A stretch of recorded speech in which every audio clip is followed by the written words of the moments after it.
Do you see the big screen or do you see the notes side? I see the big screen, so All you right, should cool. be good to go. We're good.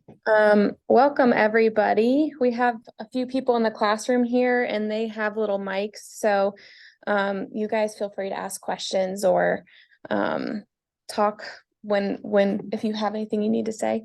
And everybody on Zoom, I'm Sydney. I'm the program support assistant here for CPPI and will be helping run this today. I will be putting I have already actually put my email in the chat. So if you have any questions throughout the seminar or even after the seminar, feel free to email me, as well as I will be putting all of the CE information in the chat as we get going. But I'm going to turn it over to Dr. Sisson, who is going to introduce our speaker for today. So thank you guys for joining us. Thank you, Sydney. Welcome, everybody. It is great to see everybody here on a Monday. And it's with great pleasure that I introduce my friend Diana Isaacs. Dr. Isaacs earned her bachelor's degree in chemistry from the University of Illinois and her doctor of pharmacy from Southern Illinois. And she completed a pharmacy practice residency with an emphasis in ambulatory care at the Philadelphia VA Medical Center. Dr. Isaacs holds board certifications in pharmacotherapy, ambulatory care, and advanced diabetes management. And she serves in a leadership role for several pharmacy and diabetes organizations. Currently, she's serving with the American Diabetes Professional Practice Committee, and that's the committee that updates the ADA standards of care. And so you'll see her name in the new 2023 standards of care. She's also a national board member of the Association of Diabetes Care and Education Specialists. Dr. Isaacs was awarded the ADCES Diabetes Care and Education Specialist of the Year in 2020 and is a fellow of ACCP and the Association of Diabetes Care and Education Specialists. So it is with great pleasure that I introduce Dr. Isaacs and welcome her. And so Diana, thank you so much for talking with us today on sustainable integration of pharmacists in an interprofessional diabetes clinic. Awesome. Well, thanks for that really nice introduction and for the opportunity to speak to you all today about basically what I'm doing on an everyday basis. And so, yeah, I'm going to talk about really my role and how we can work as part of an interprofessional team and really utilize the pharmacist. So my learning objectives are here, and I'll try to make sure we got plenty of time for questions at the end. So if you do have questions as I'm going along, please feel free to put them in the chat. So I'm going to describe some of the needs and areas of opportunity in a diabetes clinic, discuss the various pharmacist services in a diabetes clinic, and then also outline the billing and reimbursement for these types of pharmacist services in a diabetes clinic. And just to give you some background on myself, so I joined Cleveland Clinic about 7 years ago.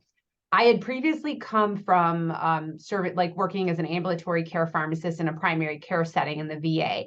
And I was a new pharmacist to this setting. Previously, they had a pharmacy resident that went through and worked with a couple of the endocrinologists seeing patients, but this was really a new role. And so when I joined, I was trying to take an assessment of, well, where can I help the most? And trying to think, how can I support the rest of the team to make their lives and their jobs easier? Obviously, we do care about revenue because we have to keep the lights on. We're not going to be able to provide patient care if we can't sustain ourselves. And then the health outcomes, right? We want to best improve the lives of people with diabetes and promote health. So the question was really, well, where does the pharmacist fit into all of this? So I did a lot of listening at first. And one area of opportunity is diabetes education, right? And when I joined, there were other people providing education. We had other diabetes educators. Now the term is called diabetes care and education specialist. And we know diabetes education is very powerful.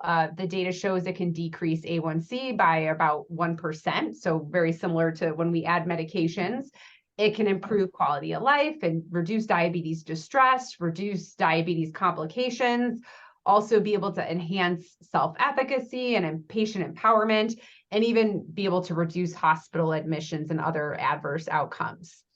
So here's where I have my first question. I was told to sprinkle some questions in throughout here. So my first question for you all is, well, what percentage of people with diabetes and who are on Medicare actually receive diabetes education? And so I don't know how you guys usually do this. Maybe you can put your answer in the chat, but I've got the choices here: A, 5%, B, 20%, C, 50%, or D, 80%.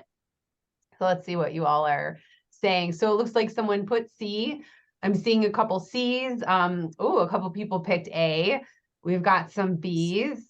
So interesting. Well, I'll tell you the answer. The answer is actually A, 5%, only 5%, which is just pretty mind-blowing. So I have, we saw all of these benefits, and but there's very low utilization. That's this last bullet here, showing that less than 5% of Medicare beneficiaries are actually getting diabetes education, and only about 6.8% of privately insured people with diabetes. There's a lot of barriers. Certainly one of them is access to someone that can provide the education. Sometimes the barrier is getting a referral to it, but we know that that's underutilized. And pharmacists can certainly be able to bill diabetes self-management education and support, is the full term, DSMES.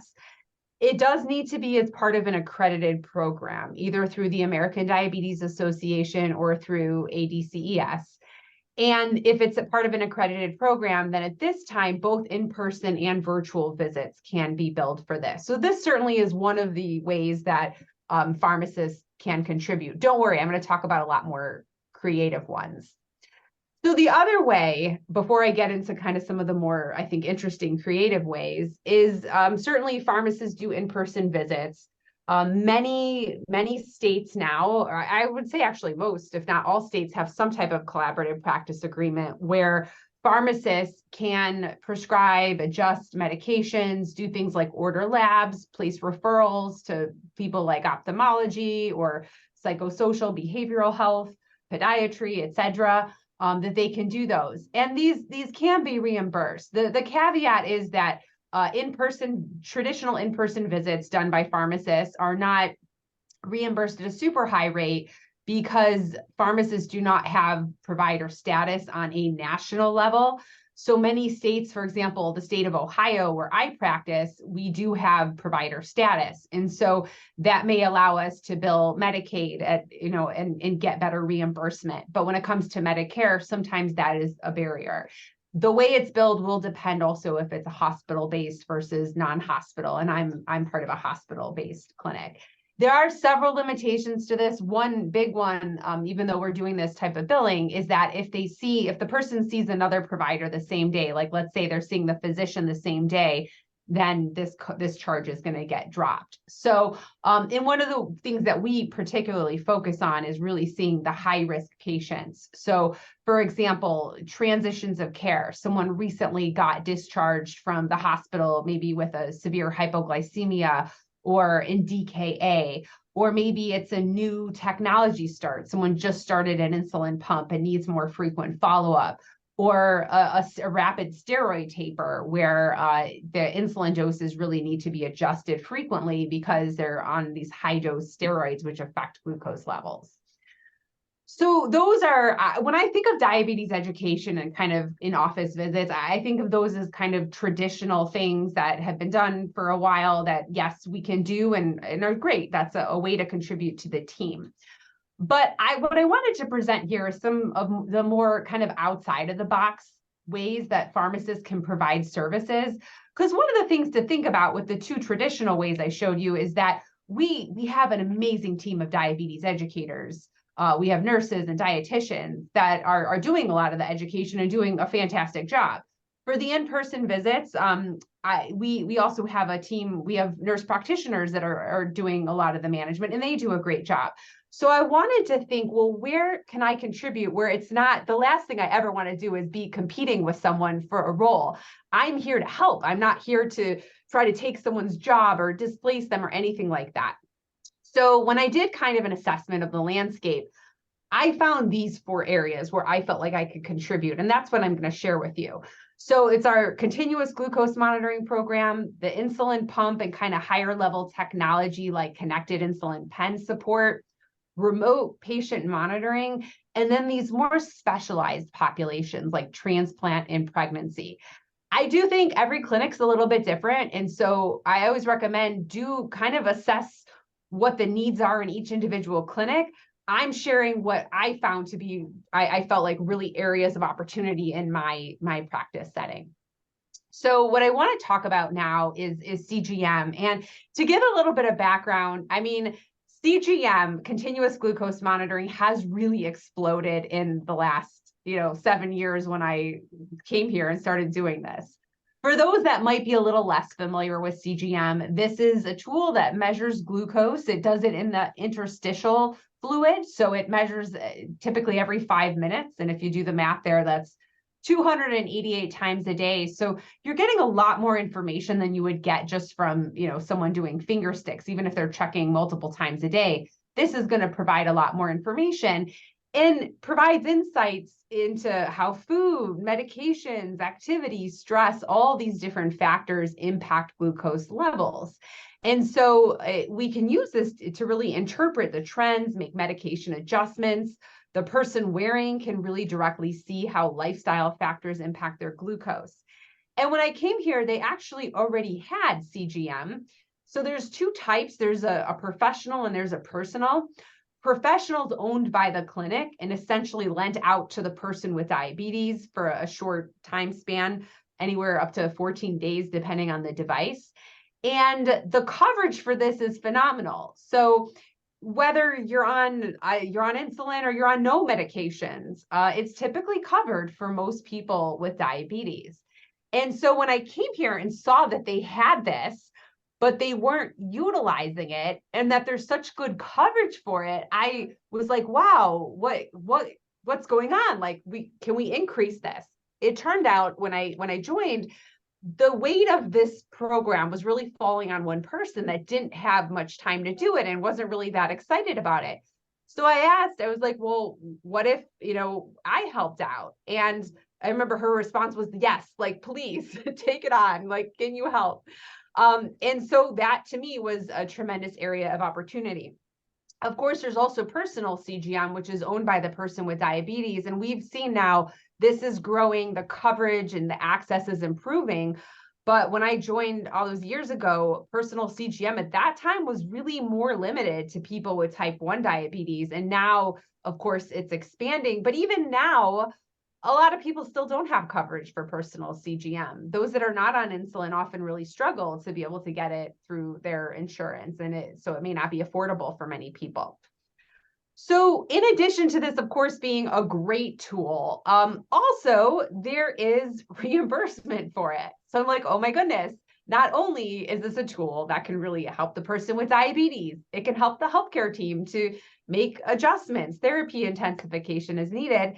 There's actually reimbursement for it. And so there's these two CPT codes. One is for the connection, the hookup and training. And then the other one is for the interpretation, the 95251. And so, of course, my first question was, well, is this like in my scope of practice? Can I do this?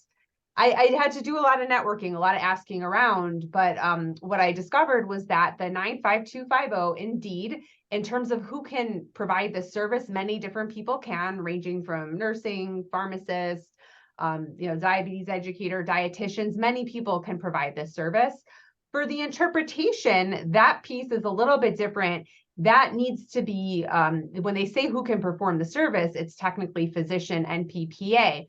But as it turns out, when you have a collaborative practice agreement, like we have in Ohio and many other areas, pharmacists can perform this. Just like how I can prescribe medications, I can perform this service as well within that collaborative practice agreement. And so that's what we started doing. I mean, we did have to convince our leadership that this was okay. So that took some time. I had a physician champion that was really very pro pharmacist, integration and helping. And so we were able to implement that. Now, when you think about, okay, well, like the cost and the revenue of all of this, So there is a cost for supplies, but the cost is actually very low. And this has changed from the time I originally started doing this. The cost was a little higher when I started. Now the cost is really very low. Each sensor is $60. You need one sensor per patient. And then there's a reader that is used for multiple patients, and that's a one-time $65. There's two devices on the market, so both of them are very, very similar pricing. And so even when, we have like 3 different readers because we wanted to have extra, I mean, still it's very, very affordable. And so it's like, if you do the math here, based on what I showed on the previous slide, the amounts of reimbursement, and you subtract the $60 sensor, basically you're making anywhere from $135 to $346 per patient. And so it's like, okay, if you do the math, 5 patients, you can earn up to $1,730, 25 patients in a month, you can get up to $8,650. So it really made a lot of sense. And my question was, well, why aren't we doing more of this? So I have another audience response question to see what you all think. So true or false, pharmacists can directly bill for CGM interpretation. So that's that 95251 code I just showed you. And this is a little tricky. So I'm just curious what you think. You can just put true or false in the chat. So if they can directly bill. And it's tricky, so don't feel bad if you don't get it right. So I'm seeing some trues, some falses, and we got some question marks, so we're a little uncertain. Yeah, it's a little tricky. So the technical answer I would put is false. And the reason why is because pharmacists can perform this service through a collaborative practice agreement. However, the pharmacist would be considered the service provider. It's still going to be billed under whoever the supervising physician or provider is. So when I do it, that's exactly how I do it. I list myself as service provider, and then whoever ordered or whoever consulted to me is listed is that billing provider. And so that's where, I mean, it's all fine because that person's actually getting RVUs and getting, extra credit, and we're bringing in revenue, but that's how we do it. All right, so there we go, the false. Okay, so let me now explain. So we thought, okay, the more the better, right? We clearly, the more of these you do, the more people you help, the more revenue you bring in. But also, how could we make it fun? And how could we maybe incorporate some peer support? Because we know people really thrive off of meeting other people like themselves and can really learn from each other. So together with my fellow diabetes educators, AKA diabetes care and education specialists, we thought, hey, we could make this fun and make it into a shared medical appointment. And that's exactly what we did. I would co-lead this with either one of the nurse or dietitians. We would have 4 to 6 patients included, and basically a 2-part class where the first part, we placed the devices, we educated, well, this is what CGM is. And we kind of thought of this as a way to sneak in diabetes education, because you saw on that earlier slide how the rates of people that actually go to get education is so low. And one of the reasons might be that, well, education does not sound super exciting, right? And when you ask people, they're like, yeah, I got education like 20 years ago. I already know all the things, right? Well, this was a way for us to kind of sneak it in, because we'd bring them there. They were excited to wear the CGM for the week. And then we'd say, well, what do you know about your glucose goals? Like, what are your targets? What is an A1C? And we discovered that a lot of people, even though they were doing finger sticks at home, they really weren't so sure about what their targets were. And so we were able to talk about that, and also able to talk about things like, how do you treat a low blood sugar? What do you do about a high blood sugar? So this class was about 60 minutes long. And then we brought them all back a week later. And this is where we download the devices. We actually put them up on a big screen and talk about them together. And the reason, and we asked everyone that they're okay with this, that we're sharing their data. And we stress this is just data. This is numbers. None of this means like good, bad. It's just information. But we noticed there were a lot of similarities between people. Like, for example, the classic breakfast scenario, if you eat cereal and oatmeal versus the one day, like maybe you have eggs. And we see how the oatmeal and the cereal spikes it up a lot more, and then the eggs didn't do that. Another classic example is the overtreatment of a low glucose, of hypoglycemia.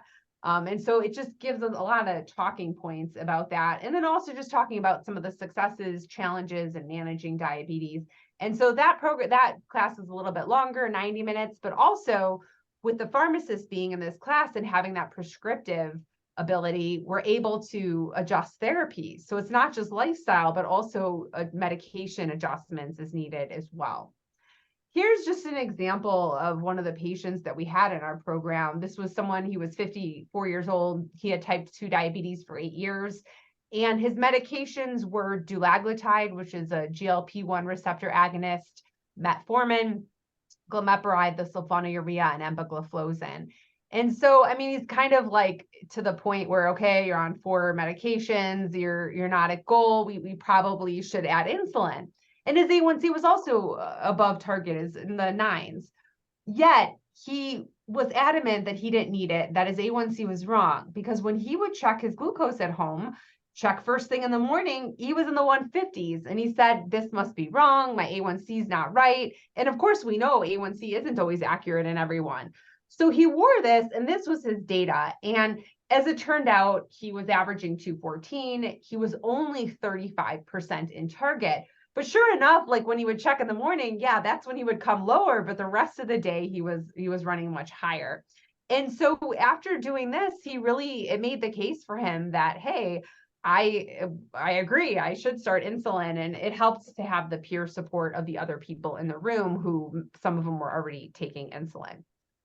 Another example I just want to show, and I put quote unquote good A1C because we really don't like to label A1Cs or numbers good or bad. But this was a person who had an A1C of 6.6%. He was 25 years old, had type 1 diabetes, never brought in his glucose log. So basically the endocrinologist would just pretty much continue the current treatment, because what are you supposed to do when someone's A1C is at target and they don't bring in any data, right? Well, we convinced him to come to the class, to wear CGM. And this was his report. And he is having 14% of the time actually below 70. So that's, of course, very, very concerning, only spending 48% of the time in the target range. And this was very concerning. And then when we had a discussion with him, we found out he was actually skipping his insulin, his long-acting insulin a lot. And it wasn't because he's a quote unquote non-adherent patient. It was because he's going low and he didn't like the feeling of going low. So he was trying to, not take it. And so this allowed us to really redesign his regimen, give him less long-acting insulin, and really make some adjustments so that he could have more time in range and have better outcomes. And we've had lots of rave reviews on our classes. These are some like literal quotes I've had from people. I lived with diabetes for over 30 years, and wearing the CGM was the best thing that ever happened to me. Warm fuzzies when you hear stuff like that. And I think every person with diabetes should wear one of these. When first diagnosed, I learned so much. So I just think every person who has not already worn a CGM should have the opportunity to wear one. And I think wearing the professional CGM and going through a program like this is a great way to do it. We've also, I should have included the citation, we published some of the data from our program as well that showed there was improvement in self-efficacy of diabetes, and on average, pre-post attending this class, a 0.8% A1C reduction as well, and that people report better understanding the effects of their food and on their glucose levels. So the next logical step, of course, is professional CGM is great. We now know that a lot of people have access for personal CGM. And so that's another area where the pharmacist can really, I think, serve in a great role, where helping people make that transition. It happens all the time. People wear it and they're like, I really like this. Can I get it? Can I wear it all the time?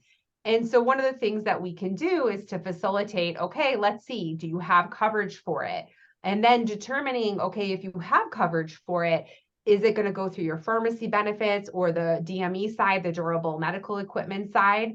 We're very fortunate. So we don't get to take medication samples in our clinic, but we do have CGM samples. And so we are able to provide those to patients. And it's a great way to do that initial education and training, and then facilitate getting that prescription sent either to the pharmacy or a durable medical supplier.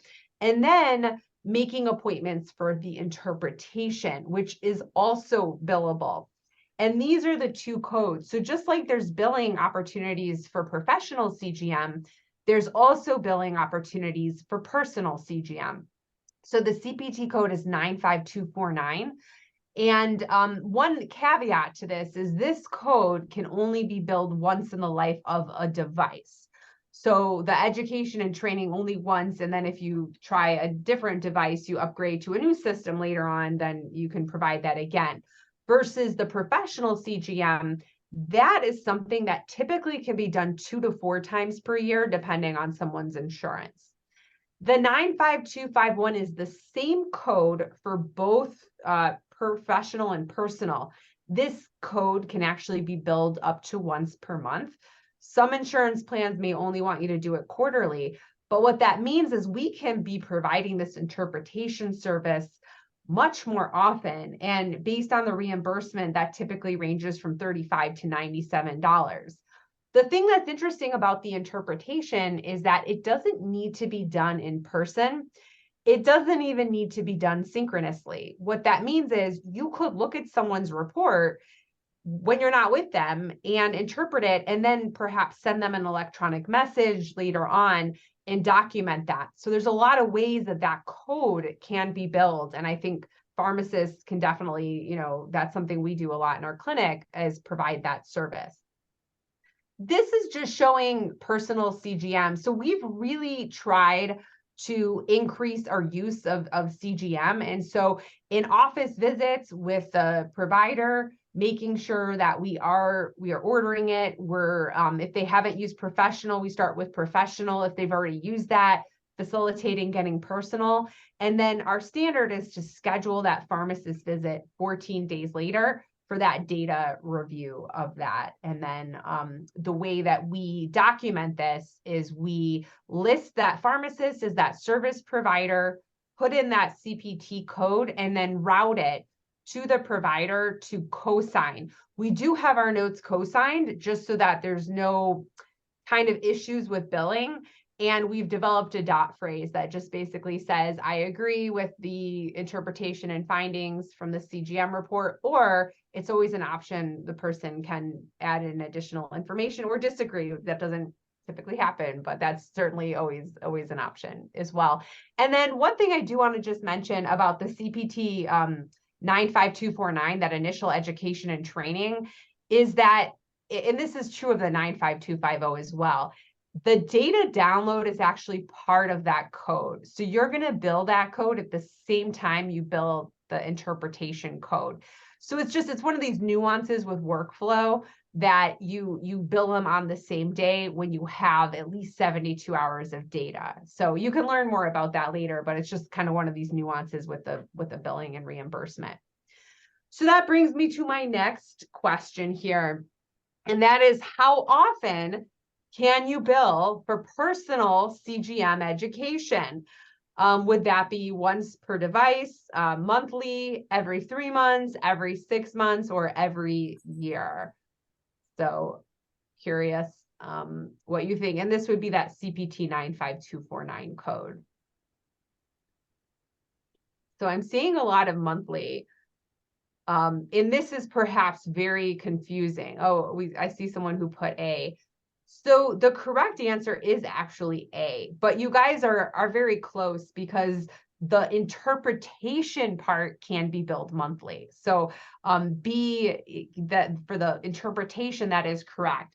But for that actual education and training on the device, that is once per device. Now, what happens if someone needs additional education and training? Do you just turn them away and say, sorry, you've already used your allotment? No, of course we don't do that.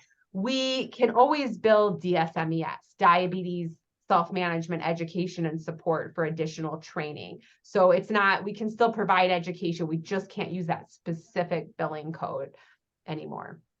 All right. So We also have the CGM Interpretation Pool, which is a way that we actually take advantage of our community pharmacists. So we have a number of community pharmacies within the Cleveland Clinic system. And this is a service that we provide right now to our endo team, but we'd like to expand it to maybe primary care as well if we have enough support. And this is where, let's say a patient messages you in between visits and says, well, my glucose is running higher. Can you take a look at my data? So what's really great about CGM data is that most of the time now, or I should say a lot of the time now, people are using mobile apps to record their data. The mobile apps sync up with the cloud, like a cloud-based system where we can just log into the system and immediately see their data. Well, the problem is, do you think like physicians, like providers, like have time every time someone messages them and says, hey, can you look at my data, to just like hop in there and look at their data and be like, yeah, it's high, let's increase this dose? No, like that could be pretty time consuming. So that's where this interpretation pool comes in. They forward this message to the pool, and then this is staffed by different community pharmacists. They each take turns staffing it. And then so they can go, they review the data, and then they give recommendations based on what they see and based on the medications that the person is taking. And then that's sent back to the provider and their team, and then they can contact the patient to make those changes. And then through this, we are billing that CPT 95251, because as you guys remember, that can be billed monthly. And so we are able to pick up some revenue through this as well. All right. So the other area, the other outside the area I want to talk about is insulin pump and technology support. And pharmacists can serve as insulin pump trainers. And so when I joined, I noticed that we had a lot of insulin pump trainings and we were not able to do them all because there just wasn't, even though we had a great team, it's just people can only do so much. There's only so many hours in the day. So I said, well, hey, maybe I should become an insulin pump trainer. And then that way I can help. We could do group trainings. The other thing was I remember one of the endocrinologists came up to me and was like, gosh, these pump reports are like really time consuming. Can you see my pump patients and make adjustments? And I said, sure. I had to learn, but I learned. And so that was another, like by learning the pumps better, I was able to provide that service too. I also think that this is a great way to really work at the top of your license, because there's creating those insulin pump settings, then helping facilitate those pump adjustments, also making sure people have their prescriptions for insulin, because usually you're going to get it from a vial and you need to make that transition when you're starting a pump. So all of these things were areas I could help with. And the pump contracts, so these are basically contracts that you have with the clinic that you can set up. And so we get reimbursed a certain amount for the type of pump with a specific pump company. And the reimbursement is really pretty good. And so it made sense, like, hey, and a lot of times, depending on the pump, the CGM may be connected with the pump. And so you get reimbursed for both. And so it seemed like this was a good area to get involved in. So insulin pump group trainings are something that we try to coordinate when it can work. And these are trainings where you can have up to 4 people at a time. Usually the best way to do this is to kind of have 2 for 1. So have 1 person for 2 people. So we would have 2 facilitators. It could be the pharmacist and our nurse or dietitian educator. Again, in groups, this can really provide a lot of peer support, be more time efficient. And then after the training, just making sure we're facilitating those pump adjustments, because usually the next day or 2, we need to make little tweaks and everything. I am really happy to say that we're starting a specific insulin pump clinic. And we've had a pre-pump class for a while. That's a class where people can learn about the different technologies. During COVID, we canceled it because it didn't make sense to be touching all these devices when there's a pandemic. I'm happy to say about a year ago, I took the initiative. I was like, hey, maybe we can offer this virtually. So we restarted that virtually. And then now we are looking to bring that back in person as well. But that's like a great opportunity to let people know. And then why this is important is because a lot of them then go on. We don't actually bill for that class, but a lot of people will go on to getting insulin pumps or maybe starting a connected insulin pen. And so that brings in more patients that way.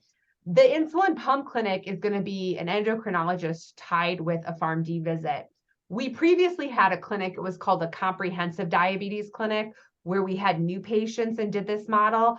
But we decided that we really wanted a dedicated insulin pump clinic because this would be great training for our fellows and residents who, one of the things is our pump patients are so spread out, they never know like if they're going to see them. And we really wanted to enhance their training.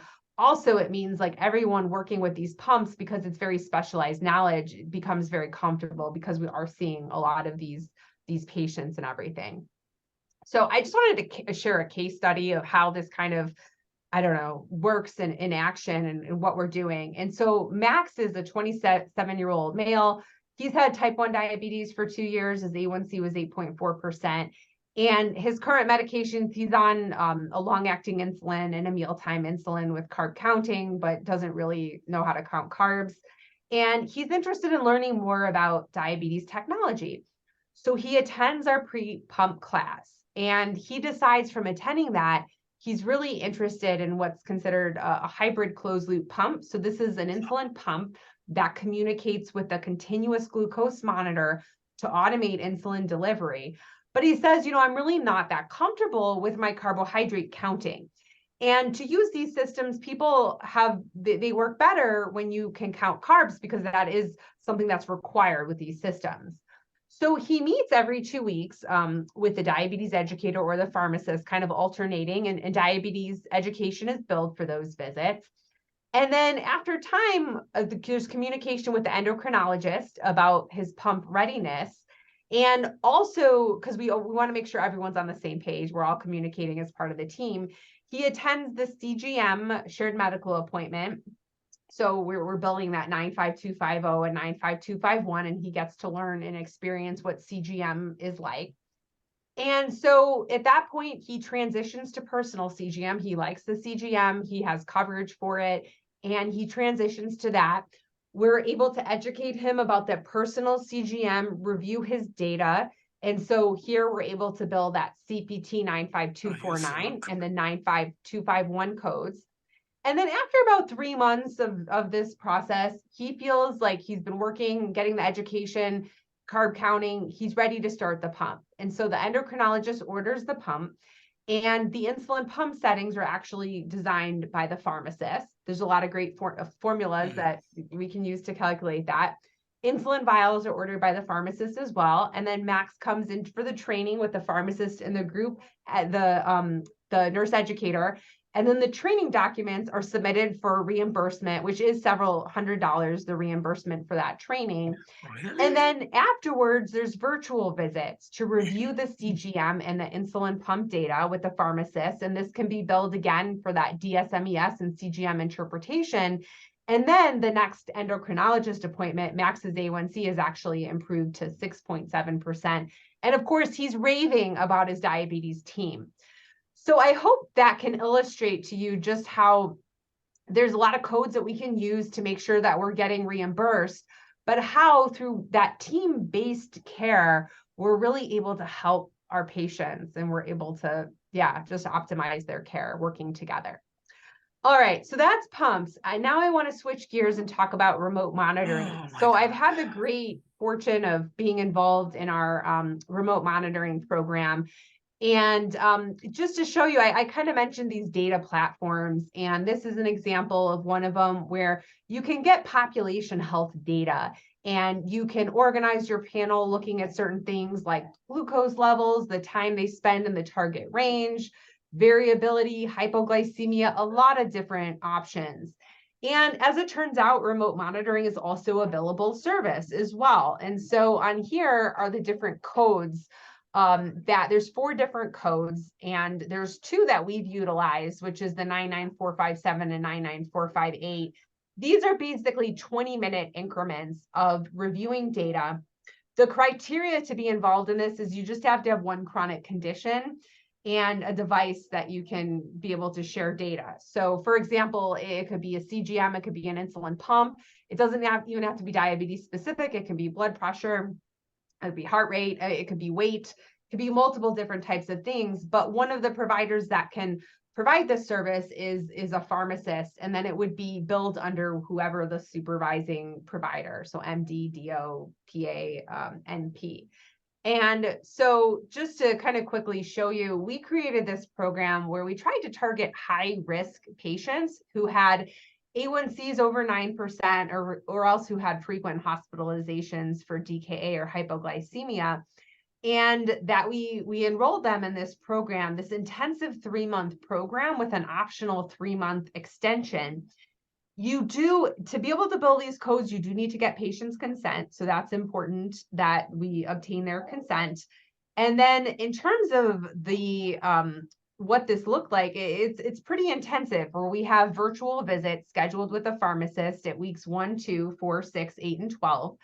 In between, there's other diabetes care and education specialists that are providing coaching support. And the nice thing about these codes is it doesn't have to be all like direct interaction. It also can include the reviewing of data. It can include MyChart communications, like electronic communications. It could be phone. It could be a variety of things. You do have to have at least some direct interaction via virtual visits or phone. But a lot of it doesn't all have to be. And you can bill up to 60 minutes per month.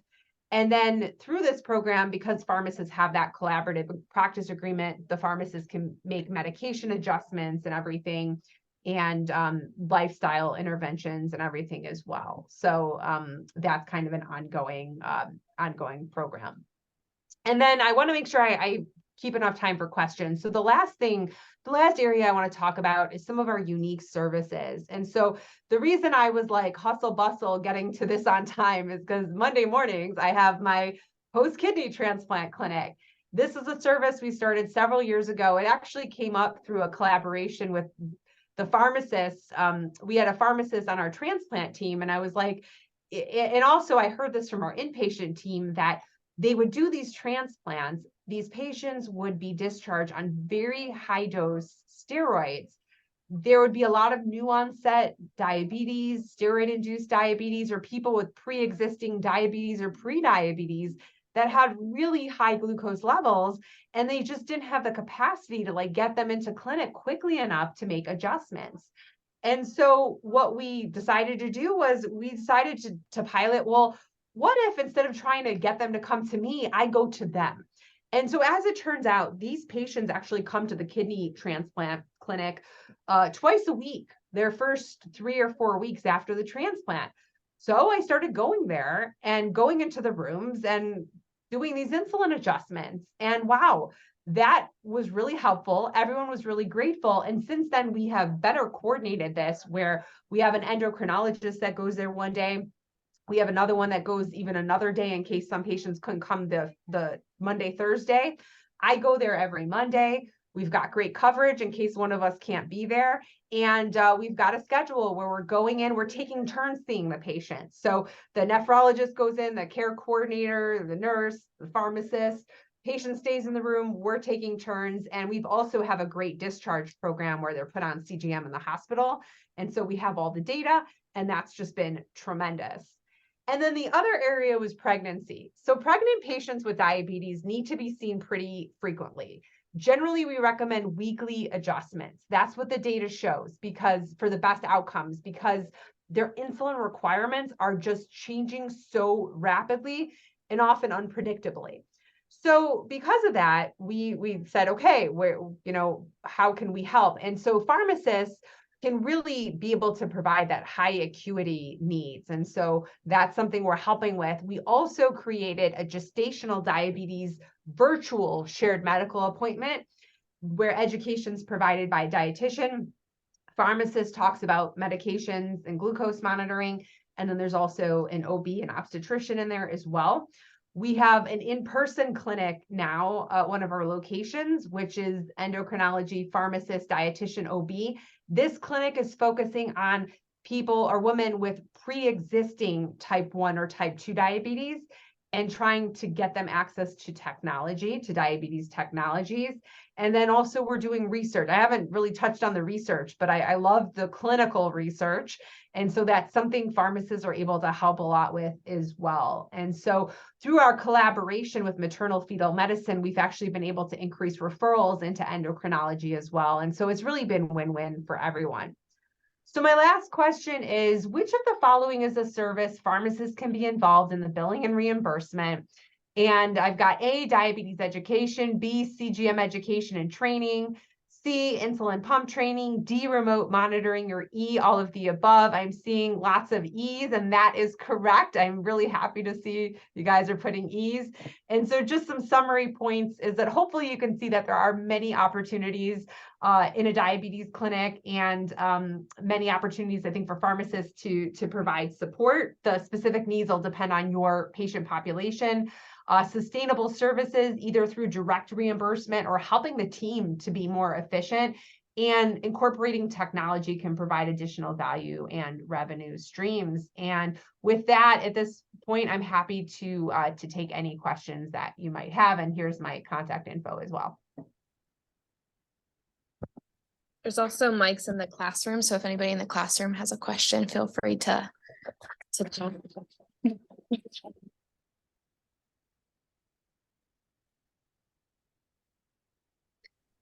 Diana, hi, this is Evan. Thank you so much for a terrific presentation.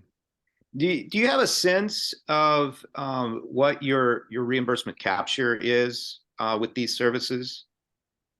Well, that's a good question. And we recently did, one of our resident projects was to assess that CGM Interpretation Pool. And we actually were in the process of submitting that for publication.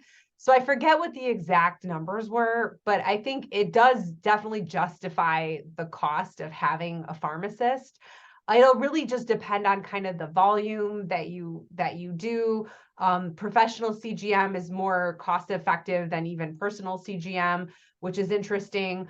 The pump trainings vary a little bit based on the manufacturer of the pump. So it does kind of vary a lot, I would say.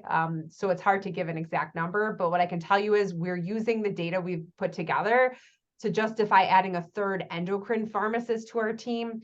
And then within primary care, we have a lot of pharmacists. They've been able to justify that more through kind of the population health and getting these insurance contracts. So that's they're doing great. But in endocrinology, because we're a specialty clinic, we have to bring in revenue.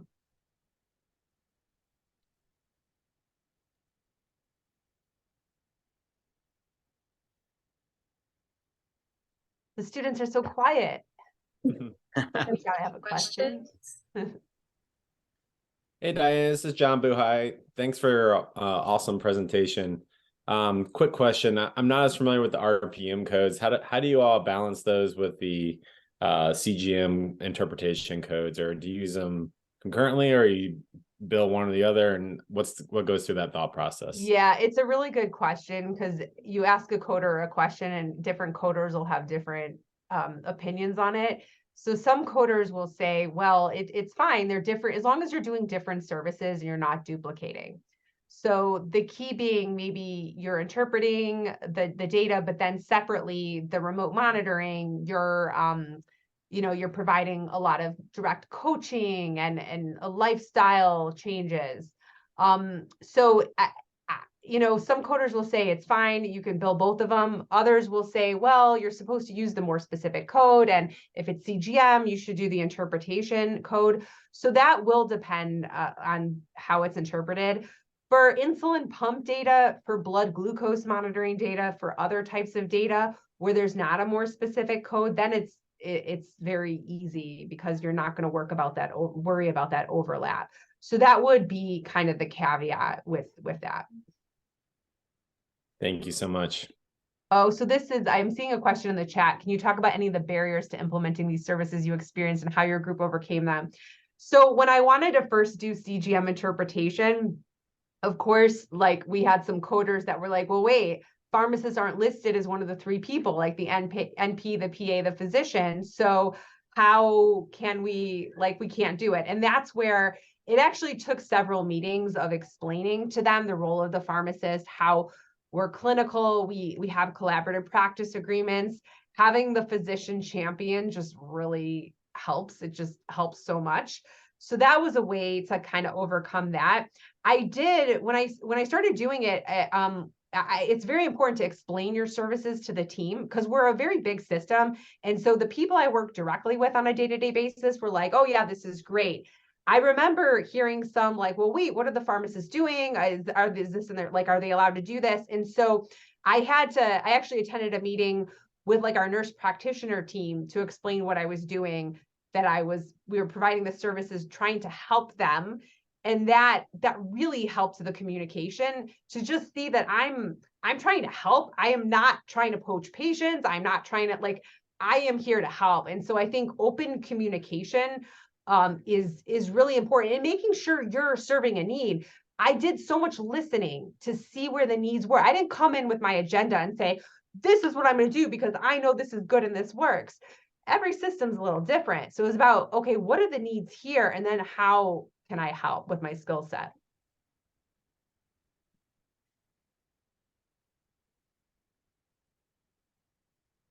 Oh, so for the remote monitoring, did you schedule all pharmacists virtual visits at program enrollment? Yes.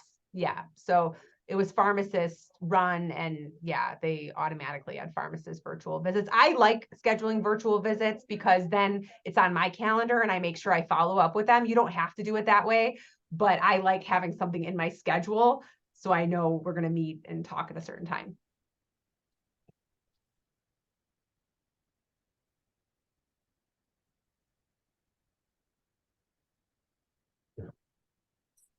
Any more questions? Anybody in the classroom have a question?